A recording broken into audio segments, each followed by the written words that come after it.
Bonsoir, bienvenue dans... Putain, ta race, ta mère la pute.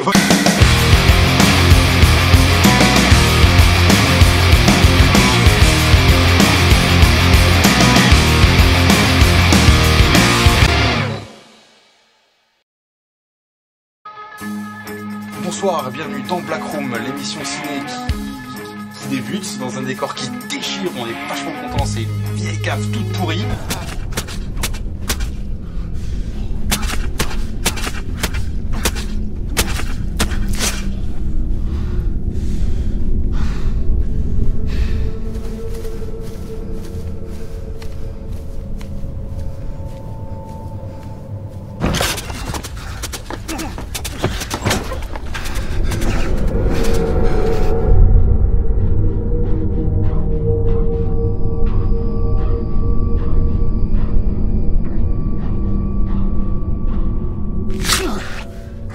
On commence avec Sona du finlandais Antti-Jussi Anila, qui était un film que je tournais depuis vachement longtemps, qui vient de sortir il y a à peine un mois en DVD aux États-Unis, qui est le parfait exemple du film qui a fait le tour des festivals. Alors il a fait Stige, il a fait Venise si je dis pas de conneries, il a pas fait Fantastic Art, donc il a fait Jarmet.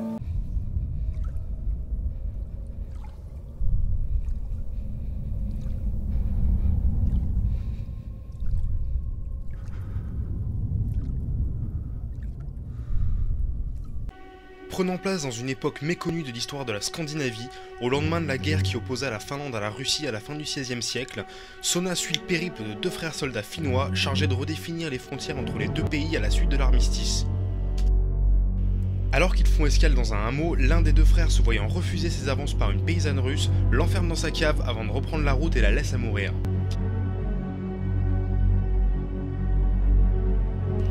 Suivis de près par le fantôme de la jeune fille, les deux frères arrivent alors dans un village aux origines méconnues, au milieu duquel trône un Sona dont même les autochtones n'osent pas s'approcher.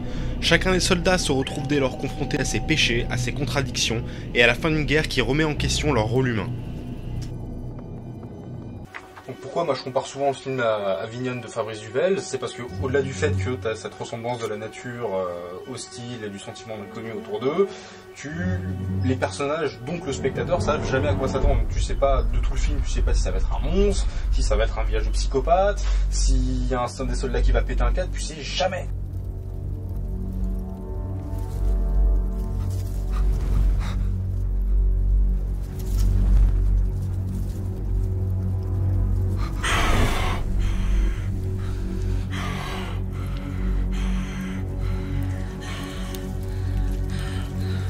Ça c'est continu pendant le film, c'est comme dans Vignon, c'est mieux manipulé, c'est-à-dire le mec t'emmène quelque part et quand tu devines à peu près, selon les codes du genre, tu commences à deviner où le mec t'emmène, il prend totalement une autre direction, c'est un virage qui est super violent et pendant ce virage, il en profite pour te montrer un morceau de la psychologie des personnages. C'est des mecs qui sont nés dans la guerre pour la plupart, qui s'attendaient à crever dans la guerre, c'est pas le cas, ils sont pas morts et ils se retrouvent dans une situation, dans un endroit où ils sont complètement paumés et ça fait ressortir un peu tout ce qu'il y a de plus noir en eux pendant qu'autour d'eux, il y a tout le monde qui est en train de mourir.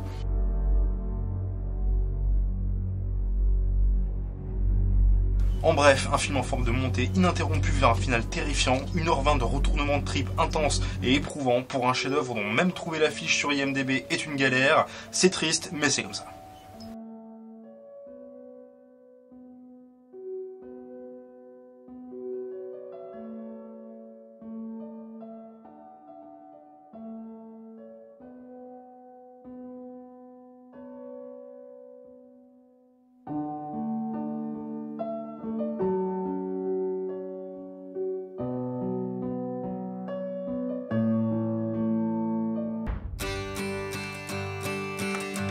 Come gather round, people, wherever you roam, and admit that the waters around you have grown, and accept it that soon you'll be drenched. Donc l'autre grosse sortie du mois dernier aux États-Unis, c'était le coffret Ultimate Cut 5 DVD de Watchmen de Zack Snyder, donc l'adaptation du comic book d'Alan Moore et Dave Gibbons.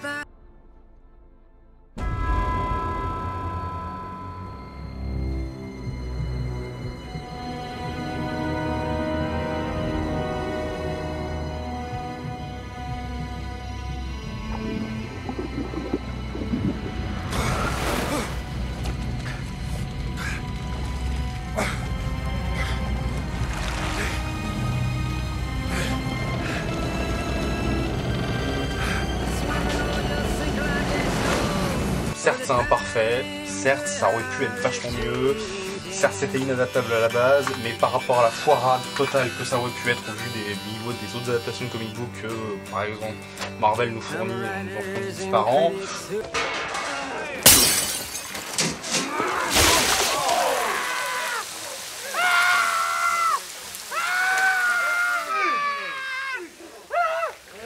You seem to understand. I'm not locked in here with you. You're locked in here with me. Car forcément, dès l'annonce de la mise en chantier du film, on pouvait s'attendre à voir Zack Snyder égorgé dans un coin de ruelle après que sa crédibilité ait été charcutée dans tous les sens sur le web. Mais force est de constater qu'au milieu de la myriade d'adaptations de comics molles du genou que nous refourgue Hollywood tous les ans, Watchmen se détache clairement du lot, à l'instar des Batman de Christopher Nolan, pour nous livrer une œuvre certes maudite, mais sincère et franchement fascinante. Et autant c'est voilà, toujours dans un souci de coller au matériau d'origine, Snyder avait fait commander ce film court-métrage d'animation, donc Tales of the Black Fighter, qui avait été narré par Gerard Butler, qui jouait Leonidas dans 300. This is Sparta!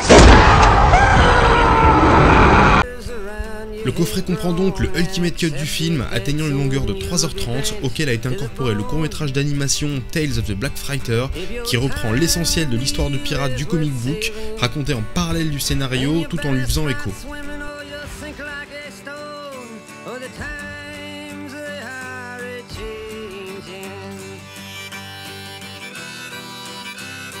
Donc c'est incorporé scène après scène, c'est bien pensé, mais c'est quand même super mal amené. Tu le vois tout de suite, quoi. Les scènes, ça reprend le principe de la BD, à savoir un gamin qui est assis chez le marchand de journaux dans la rue, et on rentre dans l'histoire via le comic book qu'il est en train de lire.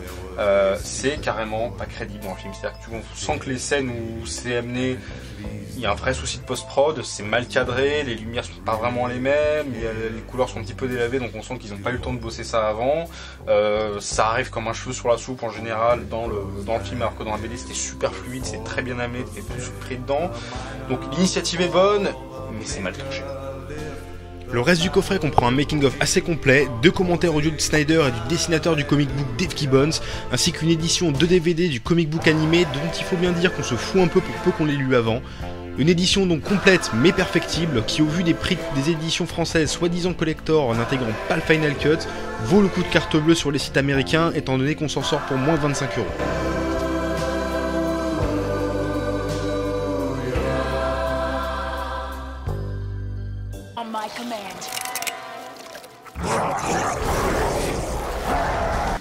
Étant qu'on est dans le registre des films d'animation censés compléter une œuvre déjà existante, comme on vient de le voir pour Tales of the Black Fighter avec Watchmen, ou comme ça avait été le cas avec Dark Fury pour les Chroniques de Riddick, on s'attaque maintenant à Dead Space Downfall, le préquel animé au jeu vidéo qui était mortel, développé il y a à peu près 1 an et demi par Visceral Games. On our way! Get full mags in those weapons, I think we're about to walk into a world of shit. Mais le problème, lorsqu'on veut apporter un complément de scénario à un univers déjà en place, encore faut-il que le dit scénario fasse plus de 3 lignes, ce qui n'est pas du tout le cas de Dead Space, qui reprenait la trame scénaristique usée jusqu'à la corde du vaisseau fantôme infesté de Strom, dans lequel se pointe une équipe de sauvetage se faisant décimer à son tour.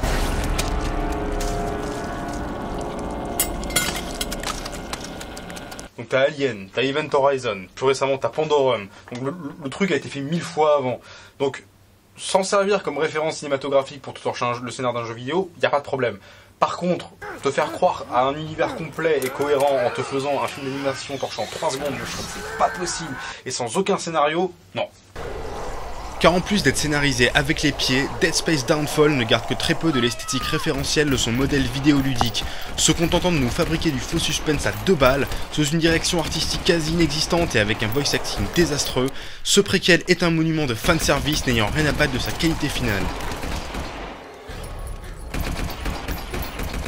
Le jeu, quand il joue, ça fait pas 10 minutes que t'as commencé, qu'on te balance suffisamment de zombies, de cadavres, de trucs démembrés dans tous les sens, de gore, de rapports audio pour te faire comprendre que tout le monde est mort. Tu le sais. Savoir comment c'est arrivé, on s'en branle un peu, quoi. Donc 2 petits trucs pour terminer. Le premier, c'est la sortie en vinyle uniquement du nouveau EP du groupe Oxbow de San Francisco. Donc groupe avant-gardiste qui met un peu noise et jazz. C'est un groupe que je recommande absolument, surtout l'album d'avance de Narcotic Story.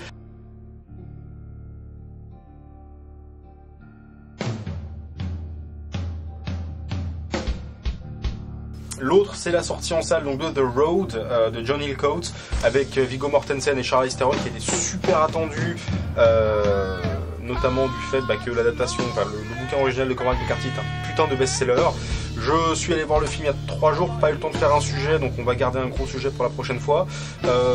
Pour avoir vu son film d'avant, donc à John Hillcoat, c'est notamment Ghost of the Evil Dead, qui a près de 15 ans avec Nick Cave, et surtout The Proposition, qui date de 2005 et qui va sortir dans 2 semaines chez nous, qui est un film capital. Donc The Road à côté fait un peu tâche. Musique encore une fois écrite par Nick Cave et Warren Ellis, qui se repose vachement sur ses lauriers, et malheureusement le film se repose vachement sur la musique. C'est pas aussi réussi que The Proposition, on y revient plus longuement la prochaine fois.